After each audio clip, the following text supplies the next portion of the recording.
are officially here for you on Facebook and YouTube, facebook.com/LiveNowDT and on youtube.com/WakeUpCallDT. Proud to have you here on these avenues. We thank you so much for tuning in to Wake Up Call with Dan Tortora and having some fun with us where sports meets that thing called life. It is the Fantasy Football Power Hour, which means it's brought to you by the Wildcat Sports Pub, synonymous with our fantasy football coverage throughout the entire year. And that's because throughout the entire year, there is no better place to go than the Wildcat Sports Pub to go and see your games, hang out, get great food, great drinks, and be in a great community atmosphere where somehow, some way, they're able to have people drinking at the bar, kids' parties going on, reunions, people just hanging out, dates. Literally, all these things are happening in the same room at the same time, and they function relatively seamlessly, and that's a lot of credit to Danny Tome and his staff. So with that being said, they're on 3680 Milton Avenue in Camillus, open 7 days a week. And, of course, you can go for curbside pickup, takeout, and delivery at 315-487-2222. You can place your order. That's 315-487-2222. With that being stated, it's time to bring in my guy, Mr. Mike Sofka. He was away from me for a week, and you would have thought that we didn't have a play date for over a month. Mike, how we doing? I'm doing great, Dan. How are you? Doing well, man, and I missed you. I was shaking a little bit over here. Had some issues. I had to make a cardboard cutout of you and put it in my studio. It was very sad. Well, that's okay. You know, we're going to start selling those cardboard cutouts on the site. $5, free shipping. Go see Dan. He'll get you a copy of that. No, it's good to take time off every once in a while, but at the same time, you know, there's so much going on in the world. There's so much going on in the world of sports, between the tourney and between the free agency signings and the NFL making decisions. And there's been a lot going on this past week, so I'm glad to be here. Yeah, absolutely. And so we're going to get it started with what Roger Goodell said. And essentially, the commissioner of the NFL has made the statement that he is anticipating that we will see fans in the stands, and not just, you know, fans in the stands, but a full attendance of fans in the stands. What's your take on this, and just what you could say about the commissioner of the NFL, Roger Goodell, coming out and saying we expect to have full stadiums in 2021? Well, it's one of two things. It's, you know, they know something. All right. And, you know, as much as there's been controversy over the pandemic and the virus and everything, you know, we seem to be at a place that's, you know, plausible for everyone to proceed with life. And whether you're a vaccination person or you're not, or whether you're a mask person or you're not, it seems we're heading in this so-called direction of normalcy, whatever you want to consider normalcy. And I don't want to use the words new normal because, you know, it's putting themselves out there, and I'm happy Roger Goodell did that. Now, with that being said, if they're going to have the capacity for full stadiums, they need to do right by the fans for full stadiums. We need to minimize the intentions of a lot of people. I don't necessarily agree with having to carry vaccination papers. That's a thing for another show. I feel like I'm going to have Colonel Klink from Hogan's Heroes at the gate going, peppers. You know, I don't need that in my life. I got enough garbage and crap in my life. But, you know, I think we just all need to keep moving on. If somebody wants a vaccine, they get it. If somebody don't, they get it. You know, and it shouldn't impede one over the other. If somebody wants to wear a mask, great. If somebody doesn't, great. Most of these places are outdoor events. So I just don't see where we're at. I think the NFL has to keep moving in a positive direction.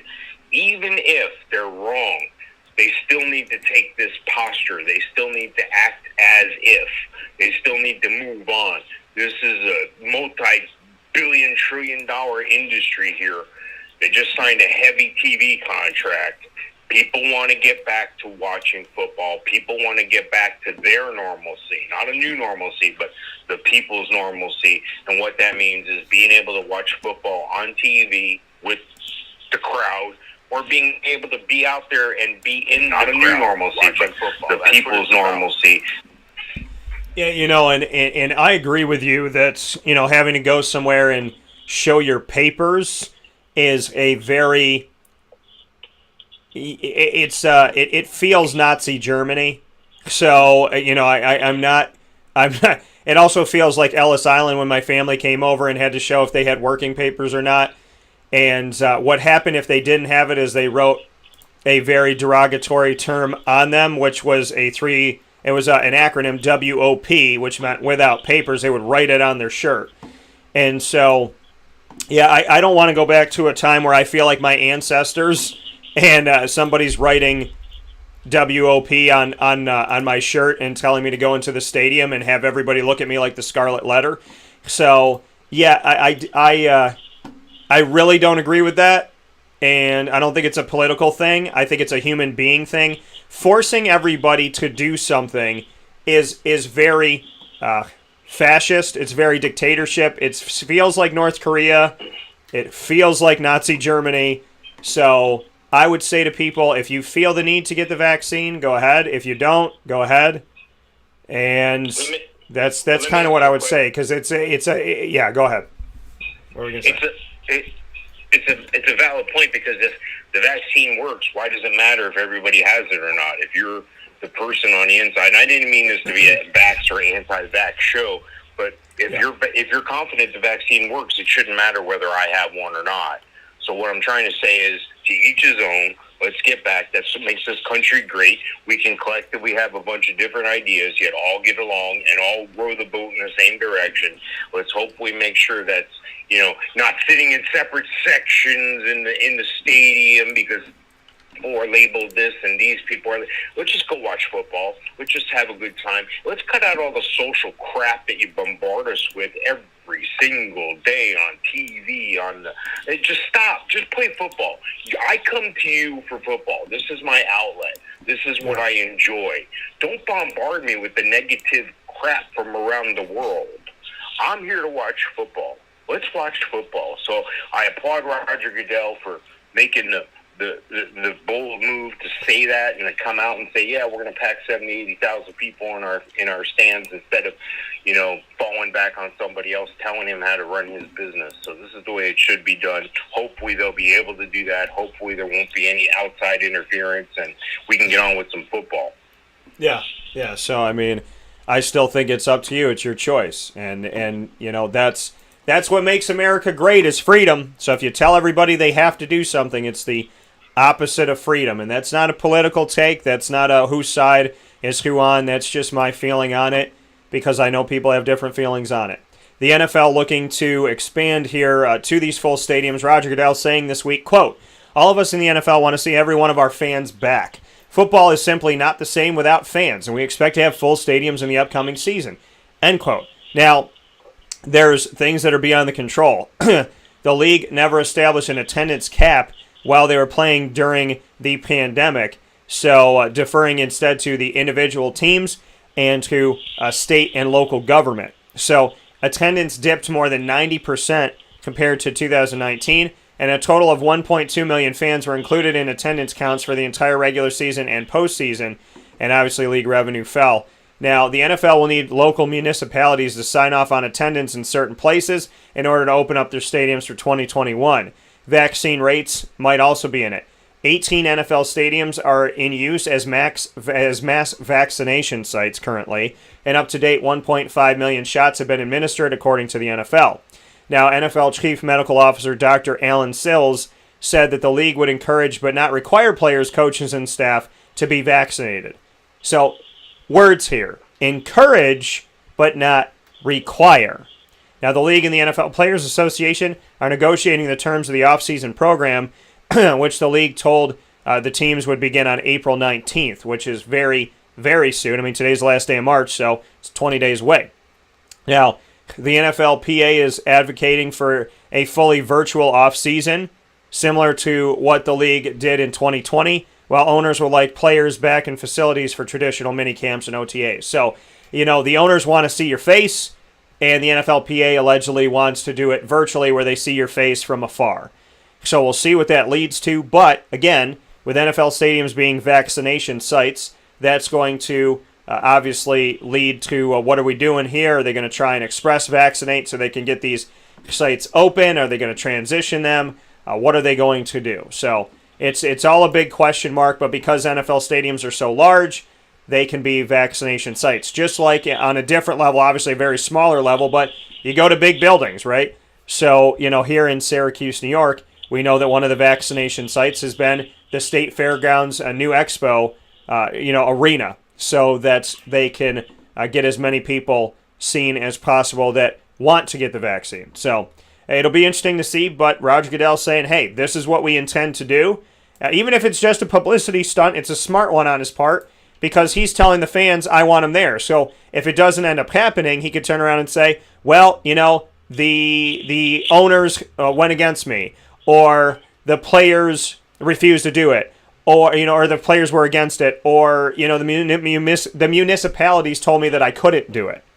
So if Roger Goodell comes out and says this, Mike, what are your thoughts from that angle? That if he comes out and says this, which he has, and it doesn't happen, he could turn around and blame local and state government, the national government. He can blame everybody but himself and still look like he was right. Yeah, it's a smart move. He's got to do what he's got to do. They have a saying when you're in that level, on that level in the NFL, it's protect the shield. The shield, the NFL emblem. Protecting the shield is, he's got to answer. They just signed like a $100 billion network deal with Amazon, CBS, ESPN, and everybody for like the next 10 years. They're going to get like $100 billion just from TV revenue. And now they're adding another game, which is going to add more revenue. They're going to come out swinging. These are all businessmen. All the NFL teams are businessmen who have made a lot of money and they did very well. And that's stopping because they own a football team. This is not a hobby for these people. As much as they like to show themselves on TV and Jerry Jones smiling in the box and talking about the team, and this is their business. This is what they do. There's a ton of money, more money than we could ever even think of. And God bless the players for being able to get their share of that in recent years. I can imagine, though, that a lot of players are going to have questions about, well, wait a second. You send me 16 game checks now. Now you're going to send me 17 game checks, and according to the laws of mathematics, each one of those checks is now going to be proportionally different. So now, in the players' eyes, they're going to be getting paid less money to play more, even though the contract is still the same.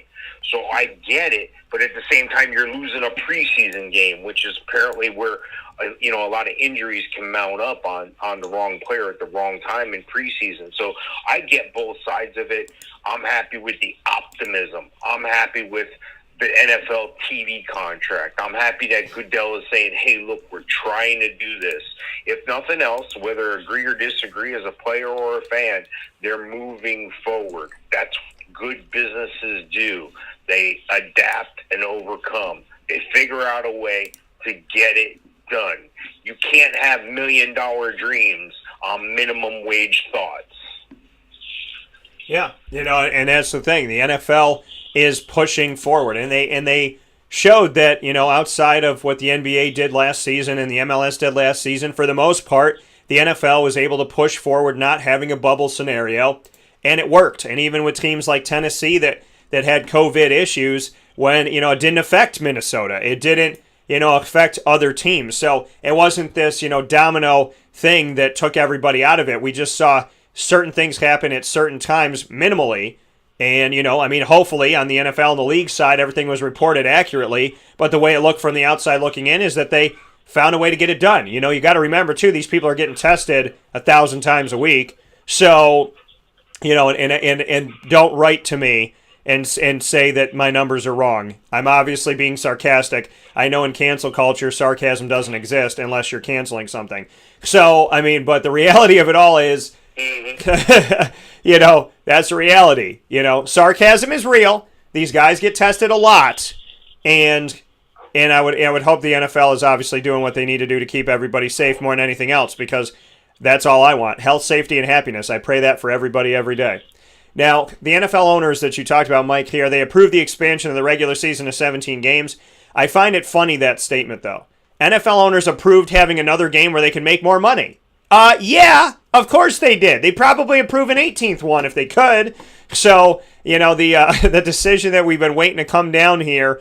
Now, players agreed to the additional game as part of their 2020 collective bargaining agreement, gave the league the option to expand as soon as the 2021 season, which they're not going to waste any time, which I agree with.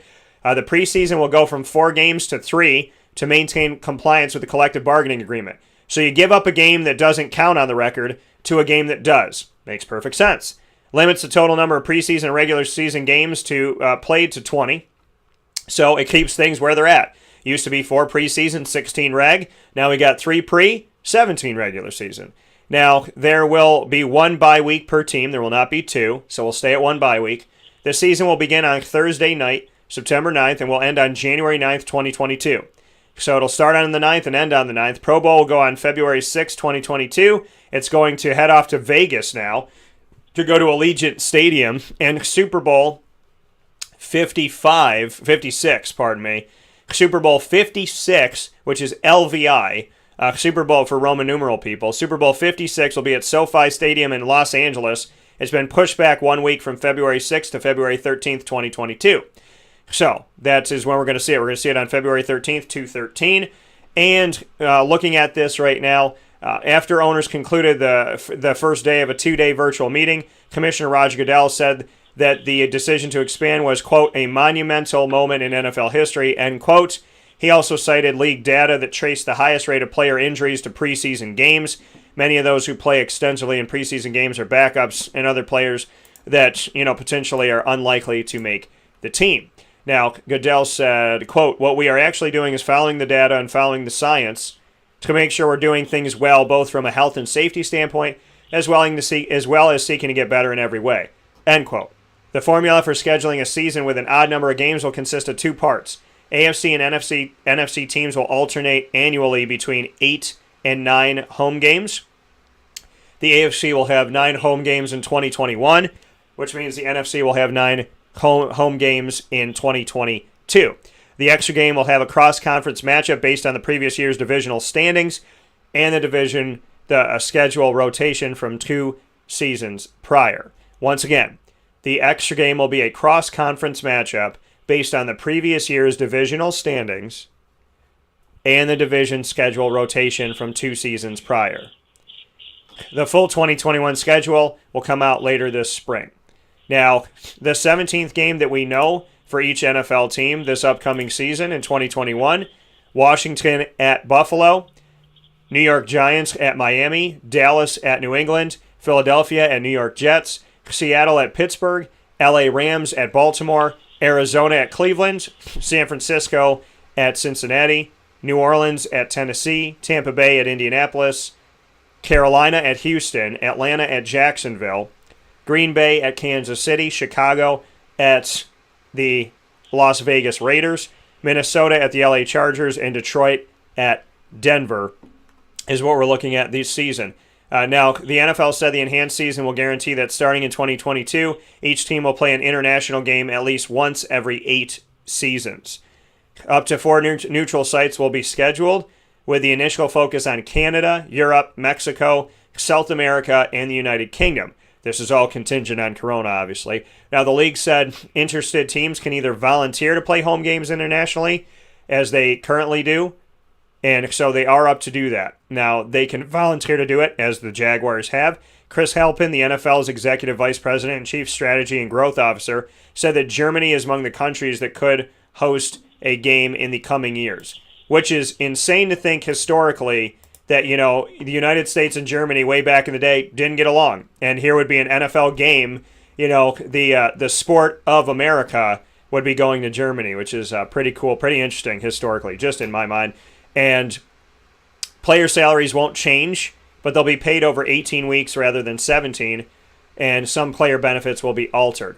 The owner's decision to activate the 17 game will trigger changes to off-season and in-season workouts, and so that means we're going to see some things, obviously, to happen here. Among them are a reduction in the maximum amount of time players can be required to spend at a team facility during the season. The NFL has been advocating since December to make last year's virtual off-season permanent as a way to reduce wear and tear on their bodies. And so a lot of stuff going on here, Mike. There's a lot more stuff I can get through, but What are your thoughts on 17 games? I like it. I like it because we've become accustomed to a 16-game schedule for, as people can remember watching football in these parts. But here's the deal. If you're going to miss national games, you've been taking games away from fans. These guys are looking wrong. They got to look at it from a broader perspective. Look, if you're scheduled to make $10 million this year, it doesn't matter whether I cut it in 17 pieces, 15 pieces, or 4 pieces. You're still getting the money, okay? Now, I get it if you want to do this per game type thing. Look, you're getting home fans back. It's a shareable revenue that they have. I don't understand why they would be against this. It's more money for everybody. Are the owners going to share this money? Of course. They put up all the risk. They put up their capital. Do you know that in the NFL, when they offer guaranteed money, say it's a $100 million contract, $75 million guaranteed. That $75 million goes into escrow day one.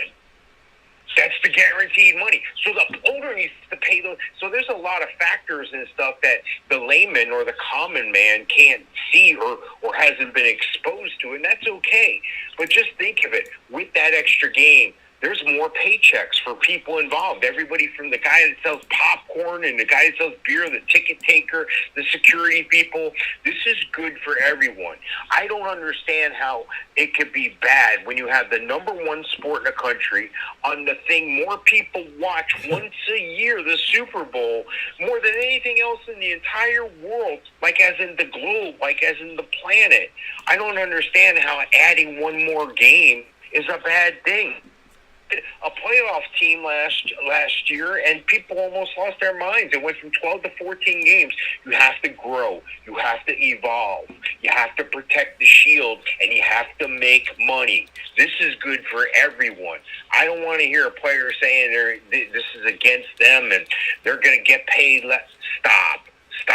You're getting paid more than people on the planet could ever imagine in their lifetime making. You're making in 1 year. Stop. You're at a level where you're required to play football. Do your job, as Belichick would say, and go play football. Quit worrying about how they're cutting your check into pieces. You're still getting the whole pie.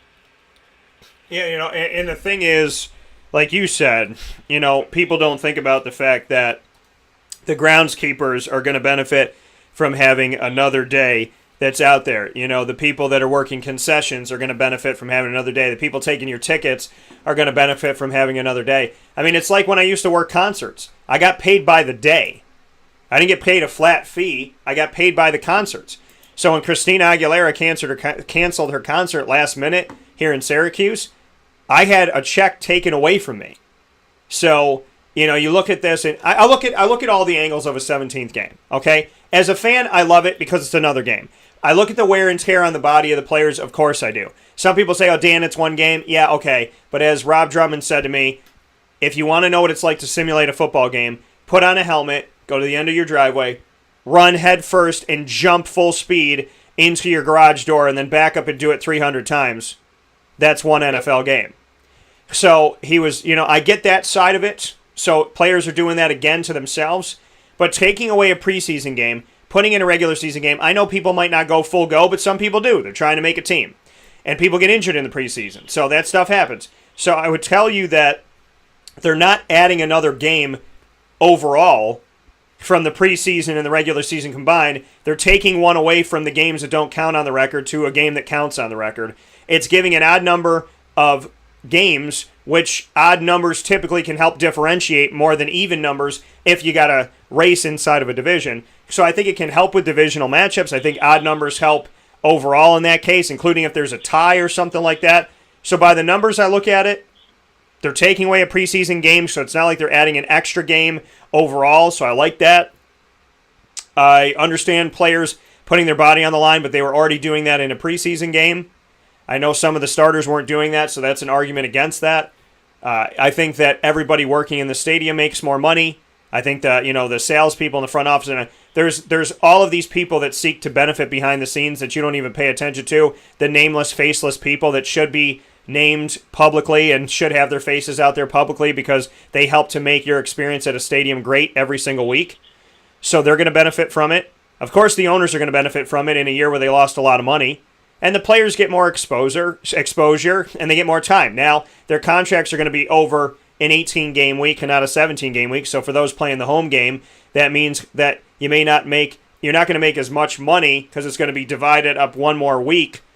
So that is something to look into it. So I see the positives and the negatives. Body on the line, paycheck a little bit different, but, for a player to wait an extra week for that, $1,000 whatever of dollars, and knowing that the person that's doing the lines on the field is going to get paid for another week, knowing that, the person selling the hot dogs is going to get another week, the merchandise people are going to get another week, it's like you're not taking away money from the people making millions, you're just making them wait an extra 7 days for it, while you're giving actual new money, potentially, based on how I look at it, to people that don't make millions of dollars, don't even make hundreds of thousands of dollars. So, it's like, You're asking the rich to give to the somewhat poor, and I'm okay with that from that angle. Yeah, why not? There's enough pie for everyone. This is a business first. A lot of people understand that. They still think it's a game. Oh, you get paid to play a game. Oh, you shouldn't get that much money to pay. God bless the people who are able to get what they get. They usually only get it for a short time. The NFL, the average career spans 3 to 5 years for most guys. Most guys aren't the Aaron Rodgers and the Tom Brady's who stick around forever and make all these millions of dollars and then make all these millions of dollars in sponsorships and then, local stuff as well, regional stuff. So I get it. Most guys are road guy, the guy that's making a decent salary. So, I think it works for everyone. Let's just take a breath. Yeah. Let's this season. If it doesn't work for some reason, which I don't see why it wouldn't, it can always change it back. That's the thing about the NFL. They've been a little bit flexible. They had to be flexible. This was the test of flexibility this last year. You had to adhere to local and state and regional statutes and mandates, and then you still had to conduct business as normal, whether it be with a crowd or not. They had to invent ways of doing business. So they will survive. It's a huge business. They're not. There's too much money at stake. The NFL is going to move on with or without you. So hopefully you're aboard for the ride, and hopefully we can get back to just playing football. Forget about all the bull crap off the field. Play football. Yeah, and that's the biggest thing. Fans want to be in the stands. People want to go back to their, jobs in the NFL stadiums, get paid for that. Executives want to actually see games look like games again. People sitting at home want to see it. The players want to see the fans in the stands again. I'm positive about that. We want to get to that place of what we're used to seeing. So, of course, I'm pro 17th game, but I understand it's more wear and tear on the players. I understand they got to wait an extra week for their money. So, if your paycheck every week is $30,000, now it's going to be $28,889 until then, whatever. So, I'll take your $30,000 a week check if you don't want it. So, the reality of it all is I want this to work for everybody, and I'm a glass half full guy. So, I understand that the players approve this happening. So, saying to me, well, Dan, Mike, saying to us, did the players approve? They did. It was part of the collective bargaining agreement. They agreed with the owners to do this. So they agreed on it. It's not like the owners are doing it unilaterally without them, and because that would be a whole other issue. So the players want to do it for the most part. The coaches want to do it for the most part. The owners want to do it for the most part.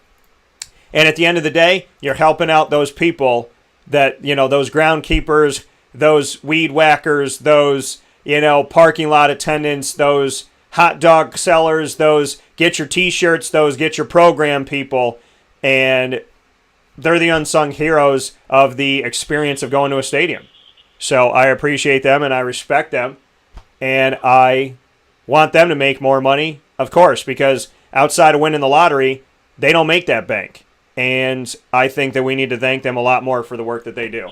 because they are just as much a part of the experience as anybody else. Without it, it's not the same. If you went to a game right now and nobody was going up and down selling beer to you at your seat, or programs, or pennants, or cotton candy, or popcorn, it wouldn't feel the same, and you'd complain about it.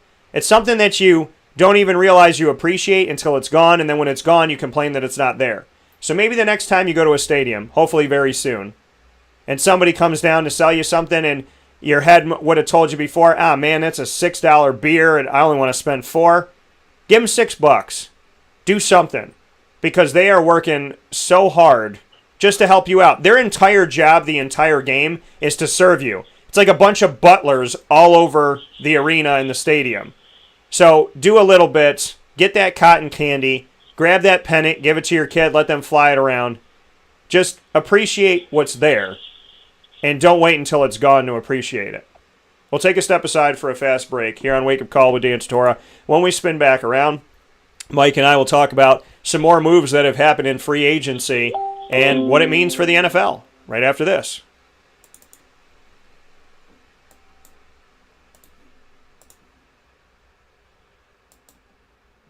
Carvel DeWitt, it's what happy tastes like. Do you know why? Because we make ice cream. Creamy, rich, flavorful ice cream. Not yogurt or iced milk like some of our competitors. Ice cream. Fresh, by hand, daily. For the calorie conscious, we have something new for you. Our new Carvelite. Same great flavor, creaminess, and texture of our regular ice cream with only 35 calories an ounce. So whether you want an ice cream cake, flying saucer, dasher, carvalanche, hard or soft ice cream, we will satisfy your craving with our fresh, handmade regular or new Carvelite ice cream. Carvel DeWitt. It's what happy tastes like.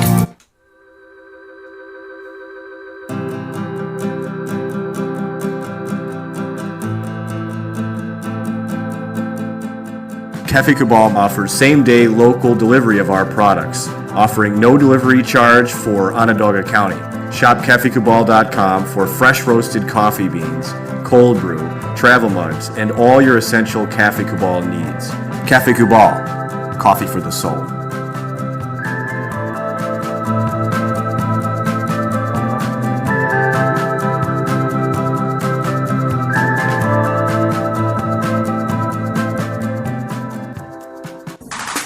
The Wildcat Sports Pub in Camillus, New York is located on 3680 Milton Avenue in the Home Depot Plaza. It is your family-friendly sports bar and restaurant. Folks, some sports bars aren't family-friendly. Some family-friendly restaurants are not sports bars. The Wildcat Sports Pub in Camillus, New York is proud to be both. It is that marriage that you've been looking for years. The Wildcat Sports Pub is your home base for your sports bar and restaurant needs, games for the kids, indoor and outdoor activities, and enough things on the menu to come back every single week and get to try something new.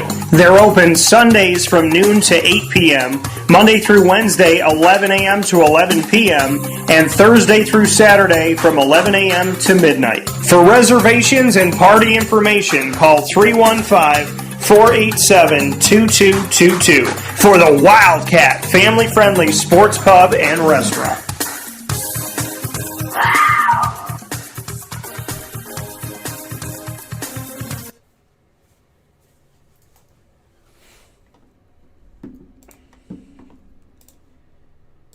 Welcome back here to Wake Up Call with Dan Tortora on wakeupcalldt.com, your one-stop sports shop, and on mixlr.com/wakeupcalldt, hanging out with you inside of the Cafe Kubal studios. Cafe Kubal with locations on 3501 James Street, 324 West Water Street, 401 South Salina Street, 208 North Townsend Street, where Cafe Kubal Co-Works is, where you can rent out space for your business as well as broadcast your podcast from their podcasting headquarters and have it edited and everything there for you. And, of course, their newest location on 343 Fayette Street in Manlius, Cafe Kubal, going the extra mile and consistently being innovative, which I love. You know, when I'm working with companies, I love growing, and I'm always trying to grow. I'm always trying to grow, learn, and expand. And so when I'm growing and learning and expanding, I like to work with people of similar mindset who are always looking to get better, always looking to grow, be more creative, more innovative, more original, just do cool things, and I appreciate it. And Cafe Kubal is embodying that in so many ways, including what they have coming up. So shout out to them for that. We're inside of the Fantasy Football Power Hour with my guy Mike Sofka every Wednesday from 10 a.m. to 11 a.m. Eastern Time. It is proudly presented to you by the Wildcat Sports Pub on 3680 Milton Avenue in Camillus, New York. And, of course, you can get to them 7 days a week for indoor dining, and you can get their curbside pickup, takeout, and delivery by calling 315-487-2222. That's 315-487-2222. Mike and I talked about fans in the stands in the upcoming season, God willing, and hopefully, safely and soundly. A 17th game being added to the regular season. And now it's time for us to talk about some more moves that have been made. So, Mr. Sofka, I'm going to go position by position here. If I miss somebody you want to talk about, holla, and we'll stop. But Ryan Fitzpatrick, we're going to the quarterbacks first. Ryan Fitzpatrick going from Miami to Washington. The lumberjack, who reminds me of Daniel Boone, which is my grandmother's nickname for me. Ryan Fitzpatrick just continues to be, he's like Vinny Testaverde with a beard. He's just continued to be relevant. Andy Dalton is with Chicago now. Tyrod Taylor with Houston. I know we talked about some of these guys. Jacoby Brissett with Miami. Joe Flacco is on Philadelphia. Mitch Trubisky, who was a high draft pick, is now going to Buffalo as Chicago's finally given up on it. Mike Glennon left the Jaguars and went to the Giants. Tim Boyle, from being a backup to Aaron Rodgers in Green Bay, is staying in division, going to Detroit. And C.J. Beathard, who with Nick Mullins bailed out San Francisco numerous times over the past few seasons, is now leaving. So what happens if Jimmy G goes down? It's got to be Nick Mullins or bust, I guess. So looking at that, C.J. Beathard's in Jacksonville, which makes me believe even more so that Gardner Minshew is not for long in Jacksonville. With C.J. Beathard being there and the thought that Trevor Lawrence is going to be drafted by the Jaguars number 1 overall, C.J. Beathard looks like that move and the one coming is coupling together to let us all know that we are not going to be seeing Gardner Minshew in Jacksonville Teal for much longer. What are your thoughts on some of these moves? And C.J. Beathard, obviously, does he make you feel like even more so now Gardner Minshew will be gone soon? Yeah, I think, believe it or not, the move that makes the most sense and the move that helps both parties the best is the Ryan Fitzpatrick to the Washington football team. Look, Ryan Fitzpatrick is a serviceable quarterback. He's a smart guy. He's a Harvard guy. He's not afraid to air the ball out. Washington's been improving on defense. You say, Mike, defense, you're talking about the quarterback. I've said it before, and I'll say it a million times again. Good defense when you're a quarterback, because if you get your team in trouble, they can get you out, and they can get you opportunities that sometimes you wouldn't normally get through turnovers and such. But he's got some stars on the team. He's going to be able to continue to play and get them at a winning level. Yet you still got Taylor Heineke on the roster, who by year's end last year was playing the best quarterback at everybody on the team. Yeah, it's a sad story that goal of an aging quarterback at 36 who came back, obviously comeback player of the year. You know, this is a business, like we said before. The business moves on. You know, I had a coworker years ago tell me, Mike, why are you delaying your vacation? Go. This will be here, he said it a little more colorful language. This will be here when you get back. So in other words, take care of yourself. And guy Ryan Fitzpatrick, this is what he's doing at this point. He wants to play football. He doesn't have to play football. Harvard guy, smart guy. I'm sure he'll do fine without playing football. But this is while he can. And he's going to make the most of it while he can. So I think the thing that I'm questioning right now is the guys that are still in limbo. There's a lot of 30-somethings or around that age that are still in limbo. I'll give you a few names. Melvin Ingram, 31, edge rusher, unsigned, most recently of the Chargers. Alejandro Villanueva, he's 32, a tackle. You need a guy like him blocking, even if he's 32. I'm sure he's still physically capable. Jadeveon Clowney, still unsigned. I think he might end up going back to Tennessee or Seattle. But, you know, there's a guy that's only 28, but the numbers just aren't adding up. Eric Wilson, linebacker. Russell Okung, 32-year-old offensive lineman. Richard Sherman, 33. He can help a team, I know. He can help somebody. I would like to see him in Dallas finally. Alden Smith, edge rusher. You're not seeing that many quarterback names out there still unsigned. But to me, the most surprising two names out there, the most surprising two, are James Conner at 25, running back, most recently of Pittsburgh. Yeah. I don't think Pittsburgh's sitting pat on Snell, so I don't know where they're at, where James Conner is. His past injuries finally catching up with him, and Pittsburgh doesn't want to show all their cards. Maybe they can still benefit somehow. And the other guy who really surprises me the most is Malik Hooker, a safety, 24-year-old guy, unsigned at this point.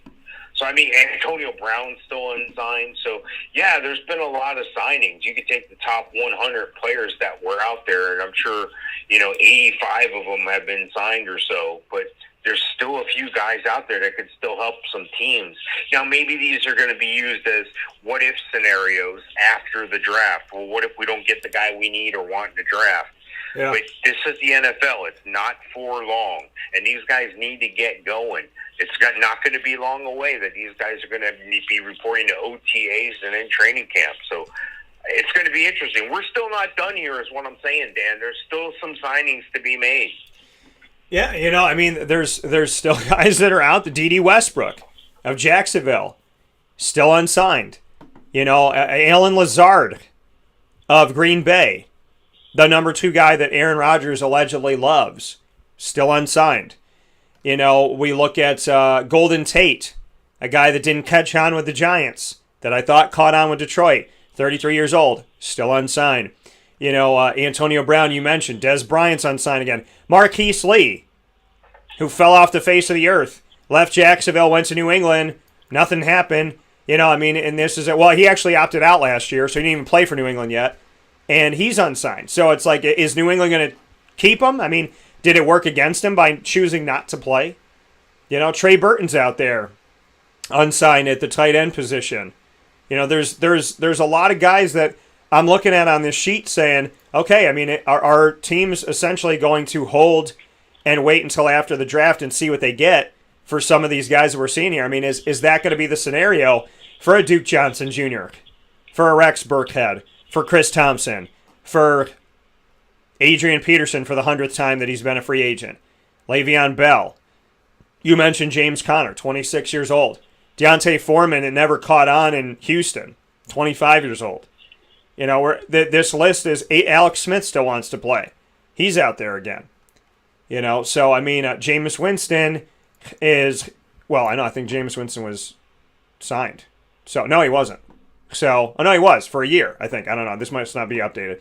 So, but he is. He's signed. Yeah, he's signed because I'm seeing his name on here and I'm like, no, he's already.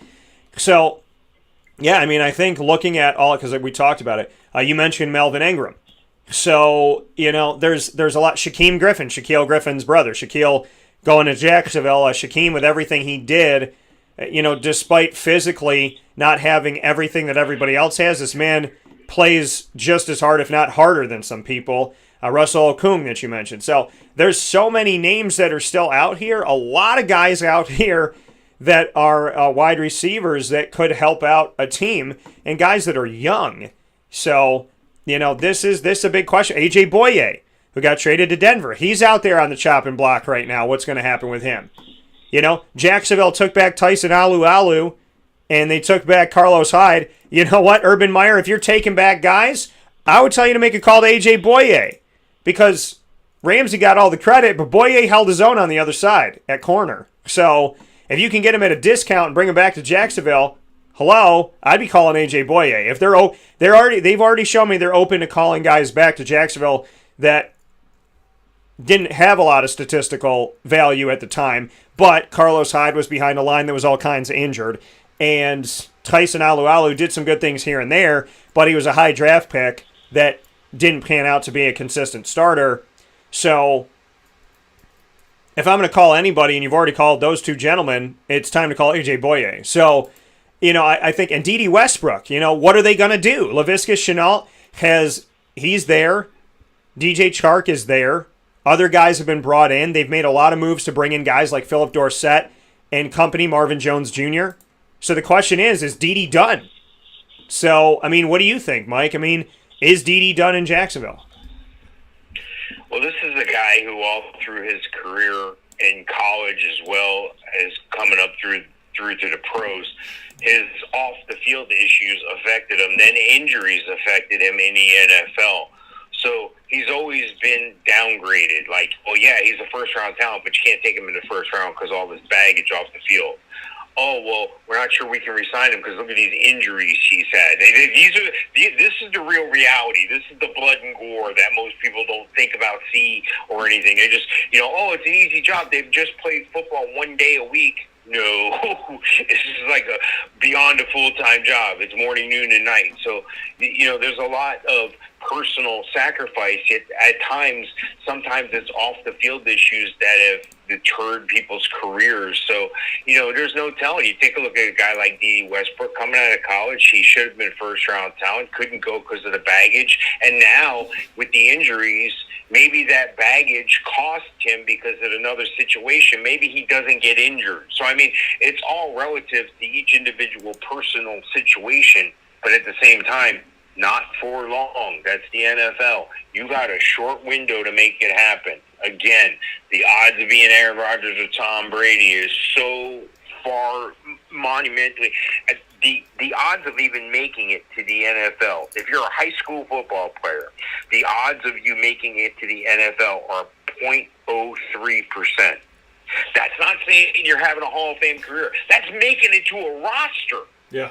So if you're going to take those guys who are at the next level, you have an easier chance of winning the lottery, except these guys have talent and have been working for it for many, many years. This is what they do. So hopefully for guys like Dede, they will get another chance somewhere else, and hopefully they will catch fire, and hopefully things will turn around for them. But, time keeps moving.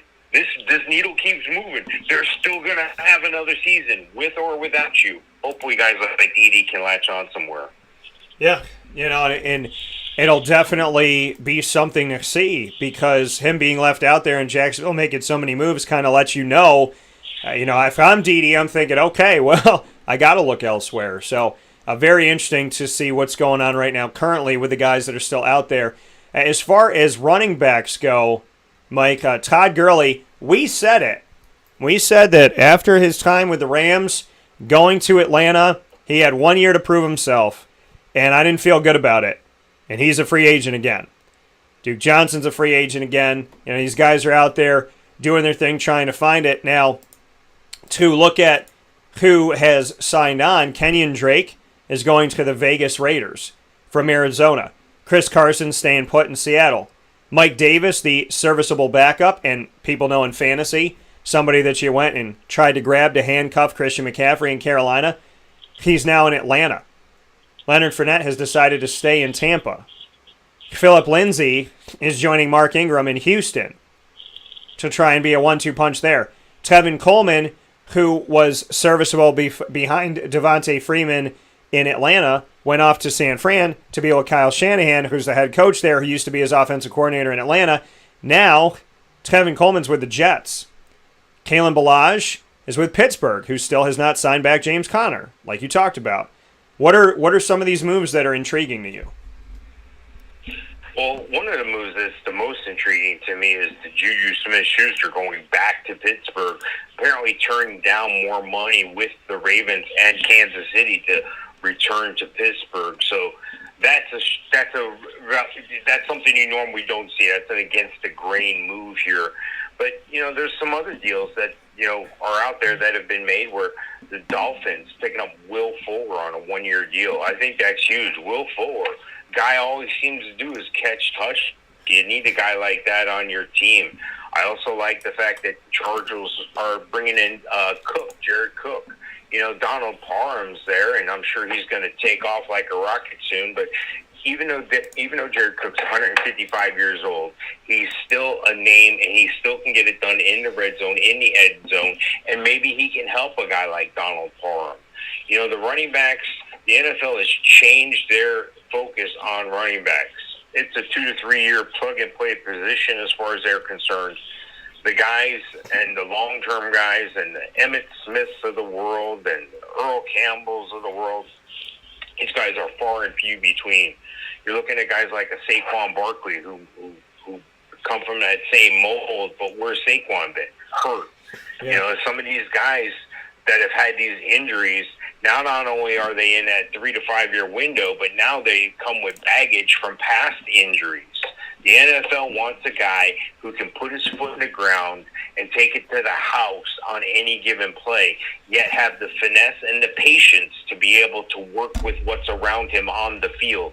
It's not an easy thing to do. You're not the one delivering most blows. You're the one receiving most blows. So that's going to have an excess wear and tear. It wasn't until after the Emmitt Smiths of the world where running backs and receivers were coached to protect their bodies and take out, nobody's going to think you're less of a man because you're not taking a hit or delivering a hit on a sideline. Go ahead and step out, hold the ball out front. So the way the game is played is evolving, but it's been to the detriment of the running back because an NFL team can every 4 years go get a new one, much like they do in college. Yeah, and that's the thing. You're seeing a lot of the movement of these running backs because of the situation that they have. Seeing these guys that used to be starters and now they're third string and they're bouncing around here and there. Kenny Galladay is with the Giants now to speak on the wide receiver side of things. Juju, like you said, is staying in Pittsburgh. And Jacksonville lost two guys that I like. Keelan Cole is going to the Jets. And he was the fifth string wide receiver the year that they almost made it to the Super Bowl. And I was there all the way through. And Jacksonville, in my opinion, missed the boat on Chris Conley Jr., 29 years old, should have been a leader of the locker room, knew how to win in Kansas City, had a fantastic conversation with him when he was in Jacksonville, and I really think they missed the boat on him. And now he's in Houston. So changes are coming. The NFL is active. To say that free agency has been eventful would be a massive understatement. And I'm looking forward to seeing where we go from here. With that being said, Mr. Sofka, we got some surprises for the fans coming up, and I look forward to sharing them with everybody. And for now, I will bid you adieu, and make sure you check them out at HallOfFameFantasyFootball.com, as well as going to our Winning Fantasy Football group on Facebook. And Mike, I will definitely be in touch very soon. Sounds great, Dan. Thanks. We'll talk to you next time. Take care. That coming from Mike Sofka here on WakeUpCallDT.com, your one-stop sports shop. We'll take our final fast break inside of the Cafe Kubal Studios. This has been the Fantasy Football Power Hour, proudly presented by the Wildcat Sports Pub, 3680 Milton Avenue in Camillus, New York. Open 7 days a week for indoor dining. And, of course, they are there for you for curbside pickup, takeout, and delivery. 315-487-2222. So easy to remember and really fun to say. 315-487-2222 for the Wildcat. We'll be back right after this fast break to wrap up today's show.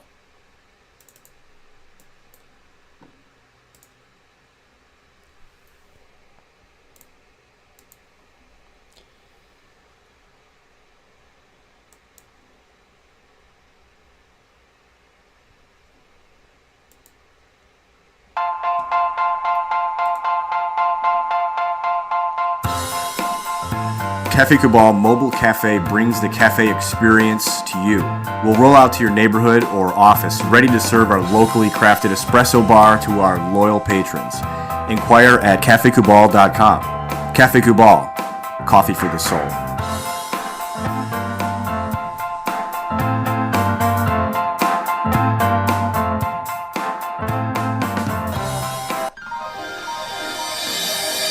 Ma and Pa's Kettle Corn and Popcorn Factory, located on 201 7th North Street in Liverpool, is home to over 40 flavors with more than 200 flavors in their total wheelhouse. Sky's the limit for this sweet and savory Central New York company. Keep it local at your parties, fundraisers, wedding showers, baby showers, and more by calling 315-450-MA-PA. That's 315-450-6272 for popcorn bars with custom flavors and colors at your upcoming event. Make sure to visit them on 201 7th North Street in Liverpool, New York. And for more information, go to maandpazsnacks.com. Ma and Pa's Kettle Corn and Popcorn Factory.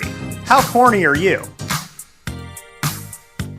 The Millhouse Market, located on 3790 New York 13 in Pulaski, New York, is worth the drive every time. Make sure you make your way out to the Millhouse Market. But before you do, make sure that you take the time to download their app on the Google Play or Apple App Store. You'll have their entire menu at your fingertips, from their homemade breads and desserts to their salads, quinoa bowls, rice bowls, brick oven pizzas, and all of the sandwiches named after the families that helped to settle today's Pulaski. Ingrained in our community and ingrained in our taste buds, the Millhouse Market is second to none and truly a special place in our community that should never go unnoticed. They're open Tuesday through Sunday, 7 a.m. to 8 p.m., Tuesday through Saturday, Sunday, 7 a.m. to 3 p.m., and of course closed on Mondays. The drive-thru is open that entire time, Tuesday through Sunday, and on the weekends they're open in their indoor dining, as well as you can go Tuesday through Sunday and to their general store and get local products from local companies. The Millhouse Market doing so much to give back to our community and to show that they truly don't only care about what they're doing, but what we're all doing as a unit together, because as always, we are stronger together. The Millhouse Market, 3790 New York 13 in Pulaski, New York. Worth the drive every time. And with that being stated, here on Wake Up Call with Dan Tortora, I want to thank my first hour guest, Brian Kersey. Make sure you go back and check out my conversation with him on all things college basketball. A good friend of, with everything that happened and everything that went on in this Gonzaga game that we watched and appreciated. One of the scariest things that happened in this Gonzaga game was what happened to Bert Smith, the official. And so he's obviously connected in many different ways to Brian Kersey, who talked with me about him and said that he spoke to him multiple times. Talked to him an hour before the game last night, and also talked to him at 1 a.m. this morning, and made sure that just to have a conversation with him. So he is upright, he is functioning, which is amazing. So prayers and well wishes go out to Bert Smith and his family, and to everybody that needs prayers right now, which I'm sure we all do in a way. So make sure you say prayers and give back and do the best that you can. With that being stated, thank you to Brian for everything. And, of course, inside of the Fantasy Football Power Hour, thank you to Mike Sofka as always.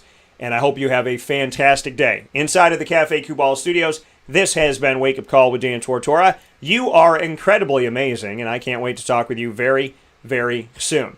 Cafe Cubal, 5 locations, 3501 James Street, 324 West Water Street, 401 South Salina Street, 208 North Townsend Street, also the place of Cafe Cubal Co-Works and the podcasting headquarters, where your business can rent out space either to do your podcast and your show, or rent out space in general just as a business to get some of your work done and get out of the home office or wherever you are right now. So a lot of great stuff happening at 208 North Townsend Street for Cafe Cubal Co-Works, as well as the cafe and the podcasting headquarters. And, of course, their newest location on 343 Fayette Street in Manlius, New York. So, thank you to Mike Sofka. Thank you to Brian Kersey. Thank you to you for tuning in. And make sure you do that every Monday through Friday from 9 a.m. to 11 a.m. Eastern Time on Facebook.com/LiveNowDT and on YouTube.com/WakeUpCallDT, as well as on MixLR.com/WakeUpCallDT and on WakeUpCallDT.com. Shows will be added throughout the week here on our on all of our platforms, all of our podcasting platforms, I should say. Stitcher, TuneIn, Podbean, iHeartRadio, Spotify, MixLR, YouTube, iTunes, and Apple Podcasts. All you have to do is search Wake Up Call with Dan Tortora on any one of those avenues. And I want to give a special thanks to all of our partners in our central and upstate New York community that give back to our local community so very much. Cafe Cubal, Carvel DeWitt, the Wildcat Sports Pub, Avicoli's, where you can go online to myavicoli's.com and use the promo code AVS10 to get 10% off all online orders. That's myavicoli's.com. Use the promo code AVS10. Canine Camp Dog Daycare, Chick-fil-A Cicero, Pizza Man, Honda City of Liverpool, Millhouse Market, Canine Campground Dog Boarding, and of course, Ma and Pa's Kettle Corn and Popcorn Factory. Use the promo code DT20 at maandpazpopcorn.com. You can order anywhere within the 50 United States and have the kettle corn delivered to you. You can also get in-store pickup online. So if you're already going to the store on 201 Old 7th North Street in Liverpool, why not get 20% off on me? DT20 is the promo code to use. Go to maandpazpopcorn.com. That's ma and spelled out, maandpazpopcorn.com. Use the promo code DT20 for 20% off today and I appreciate you doing that. So have a fantastic day. Thank you to Brian Kersey again and Mike Sofka. Thank you to you. Above everything, thank you to God.